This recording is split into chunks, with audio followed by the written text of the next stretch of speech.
Hello बच्चों, प्यारे बच्चों, आज हम सीखेंगे स्वर। तो सबसे पहले तो हमें ये जानना है कि स्वर किसे कहते हैं। ठीक है, तो स्वर किसे कहते हैं? स्वर वे वर्ण हैं जिनको बोलने में हमें किसी और वर्ण की मदद नहीं लेनी पड़ती है। स्वर अपने आप बोले जाते हैं। स्वर को बोलने में किसी और वर्ण की मदद हमें नहीं लेनी पड़ती है। स्वर स्वयं उच्चारित होते हैं। ठीक है, जबकि व्यंजन बोलने के लिए हमें किसकी मदद पड़ती है?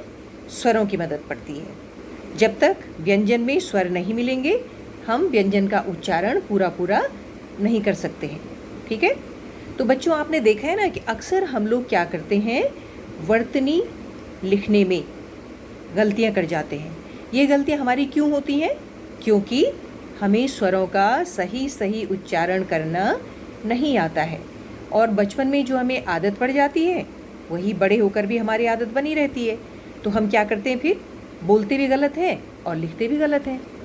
तो आज आपको ध्यान से सुनना है कि हमें स्वरों का उच्चारण कैसे करना है। ठीक है, तो स्वर हमारे पास कुल मिलाकर हैं 11।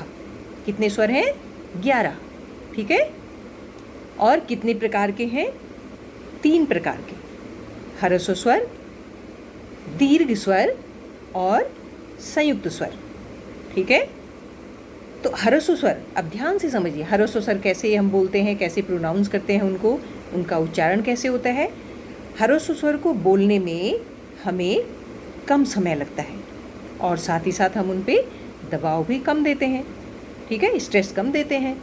जबकि दीर्घ स्वर को बोलने में हमें ह्रस्व स्वर के ठीक दुगना समय लगता है, और हमें उन पर दबाव भी ज़्यादा देना पड़ता है, स्ट्रेस भी ज़्यादा देना पड़ता है। समझ में आ रहा है आपको?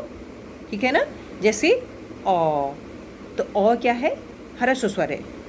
लेकिन जब हम बोलते हैं आ, तो आ क्या है? आ दीर्घ स्वर है।